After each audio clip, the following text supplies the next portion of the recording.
Congress party ने राजस्थान में तेज तर्रार और वरिष्ठ नेता एमडी चोपदार को माइनॉरिटी सेल का चेयरमैन नियुक्त किया है। वो राजस्थान मदरसा बोर्ड के चेयरमैन भी हैं। चेयरमैन बनने के बाद उन्हें जगह जगह स्वागत किया जा रहा है, उन्हें बधाई दी जा रही है। चोपदार जी हमारे साथ हैं, उनसे बात करते हैं। चोपदार जी, क्या प्राथमिकताएं होंगी आपकी? सबसे पहले बहुत टाइम से माइनॉरिटी सेल जो है उसमें संगठन में काम नहीं हो पाया, तो पूरे प्रदेश में घूमकर संगठन को खड़ा करने का काम करूंगा और पार्टी का जो आदेश होगा वो मेरे लिए सर्वोपरि होगा। कुछ सोच रखा है आपने कि करना क्या है? अभी थोड़े समय का इंतजार करें कि मुझे कल ही नियुक्ति मिली है और मैं कोशिश करूंगा कि जितने भी कांग्रेस के वरिष्ठ नेता हैं उनसे मिलकर उनके आदेश की पालना करूं और संगठन को कैसे आगे बढ़ाना है। पार्टी में माइनॉरिटी में सभी कम्युनिटी के लोग आते हैं, पारसी भी आते हैं, जैन भी आते हैं, सिख कम्युनिटी भी आती है, क्रिश्चियन भी आते हैं, मुस्लिम भी आते हैं। उन सबको कैसे साथ लिया जाए और उन सबको कैसे प्रतिनिधित्व मिले, इस बात के लिए मैं उनसे चर्चा करूंगा और सबको साथ लेके चलने की कोशिश करूंगा। अच्छा, मतलब कि ये है कि पार्टी में जो अलग अलग लीडर्स हैं सबसे आप मुलाकात करेंगे, सबसे मशविरा करेंगे और सबसे मशविरा करने के बाद ही जो है वो संगठन को कैसे मजबूत करना है, कैसे पदाधिकारी बनाए जाना है, उस पर काम करेंगे। वरिष्ठ नेताओं से एक उनके अनुभव की बड़ी चीज होती है, वो हमारे बड़े लेता है तो उनसे अनुभव तो मिलेगा और संगठन में अच्छे लोगों को लेना। बतौर राहुल गांधी जी कि लंगड़े घोड़े नहीं चाहिए, बारात के घोड़े नहीं चाहिए, मैदान वाले घोड़े चाहिए। तो उन मैदान वाले घोड़ों की तलाश करूंगा और राजस्थान में कांग्रेस कैसे मजबूत हो और आने वाले टाइम में कांग्रेस राजस्थान में कैसे सत्ता में आए, उसके लिए पूरे प्रयास करूंगा। मतलब राहुल गांधी ने पिछले दिनों मध्य प्रदेश में जो लंगड़े घोड़े वाला उदाहरण दिया था, वही आपके लिए मूल मंत्र है?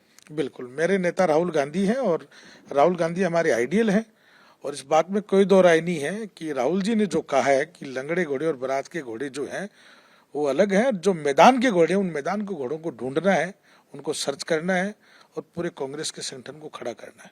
मतलब ये आप कार्यकर्ताओं को एक तरीके से इंडिकेट कर रहे हैं कि अगर संगठन में पद पाना है तो एक्टिव होकर काम करना पड़ेगा। 100% प्लेट वाले नेता नहीं बनाऊंगा कि गाड़ियों के प्लेट लगा लो और हम जिला अध्यक्ष बन गए। ऐसे लोगों की नियुक्ति नहीं होनी है। मैंने माननीय प्रदेश अध्यक्ष से मिलने आज जा रहा हूँ, गोविंद सिंह जी से मिलने।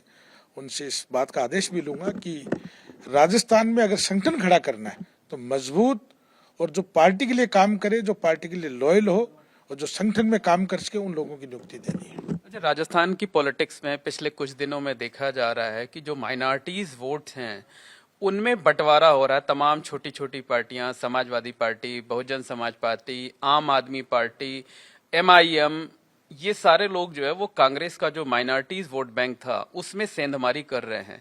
कैसे उन सबको वापस ले आएंगे? राजस्थान में छोटी छोटी कोई पार्टियां नहीं है। राजस्थान कांग्रेस एक बहुत बड़ा परिवार है, बहुत बड़ा संगठन है और मुझे उम्मीद है कि राजस्थान में पूरी कांग्रेस एक साथ होकर, और जहां तक माइनॉरिटी की बिखराव की बात है, माइनॉरिटी कहीं नहीं बिखराव है। पार्टी का डेडिकेटेड और पार्टी का बड़ा कैडर बेस वोट है, वो तो कहीं नहीं जाएगा। और अगर जो नाराज है उनको राजी करने का मेरा काम है, उनको सबको राजी करके, उनको सबको खुश करके सबको साथ लेके आऊंगा। जो दूसरी पार्टियों में माइनॉरिटीज वोटर गए हैं, कार्यकर्ता गए हुए हैं, उनको वापस लाने का कोई प्लान है? क्योंकि कई ऐसे भी हैं उनमें जो इंडिया गठबंधन के घटक दल हैं। इंडिया गठबंधन के जो घटक दल है, ये तो जैसे नागौर के अंदर है, उधर बाप पार्टी है, उनसे भी है। तो ये तो हमारा आला कमान का एक आदेश है, क्योंकि आज भी हमारा गठबंधन उनके साथ है। लेकिन कोशिश ये करेंगे कि जो छोटी छोटी एमआईएम जैसी जो पार्टियां हैं जिनमें हमारे कार्यकर्ता चले गए, उनको वापस लाने का काम करूंगा। एमआईएम को एक चुनौती मानते हैं असदुद्दीन ओवैसी को? नहीं, मैं राजस्थान में नहीं मानता हूँ। अवामिल जैसी सीट से मात्र 570 वोट मिलना और प्रदेश अध्यक्ष का चुनाव लड़ना, एमआईएम के प्रदेश अध्यक्ष ने चुनाव लड़ा और 570 वोट मिले, तो यहाँ कोई आधार नहीं है। लेकिन फिर भी रिजल्ट तो आपके अनुकूल नहीं था ना, चाहे वो विधानसभा का हो चाहे लोकसभा का हो।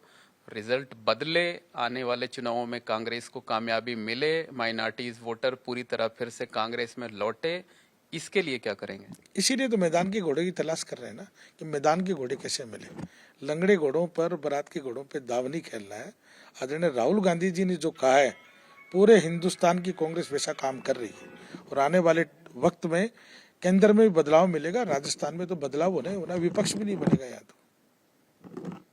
एक आखिरी सवाल ये है कि जो अलग अलग नेता हैं राजस्थान में, कांग्रेस कहा जाता है कई धड़ों में बटी हुई है कांग्रेस, और जो कार्यकर्ता हैं अलग अलग नेताओं के कार्यकर्ता हैं, तो कांग्रेस के कार्यकर्ताओं को कैसे तलाश करेंगे कि जो नेताओं की नहीं बल्कि पार्टी के लिए काम करें?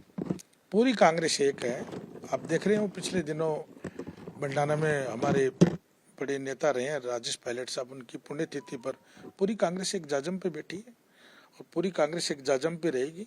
आने वाले वक्त में अगर परिसीमन नहीं हुआ तो 200 में 190 सीट कांग्रेस की आएगी, और अगर परिसीमन हुआ तो उसके बावजूद भी कांग्रेस 2/3 बहुमत से सत्ता में लौटेगी। कहीं कांग्रेस बिखराव नहीं है, सब पार्टी एक है। अभी तो बहुत टाइम है चुनाव में। अभी पंचायत का चुनाव है, म्युनिसिपल कॉर्पोरेशन का चुनाव है, कांग्रेस बड़े लीड से जीत कर आएगी। बहुत बहुत धन्यवाद। ये हैं एमडी चोपदार, जो कि कांग्रेस में माइनॉरिटी सेल के चेयरमैन नियुक्त किए गए हैं। उनका साफ तौर पर कहना है कि संगठन में ऐसे कार्यकर्ताओं की तरजीह दी जाएगी जो कि एक्टिव होकर काम करेंगे, जनता को अपने साथ जोड़ने का काम करेंगे। कैमरामैन गोविंद साहू के साथ मोहम्मद मोइन, एबीपी न्यूज, जयपुर।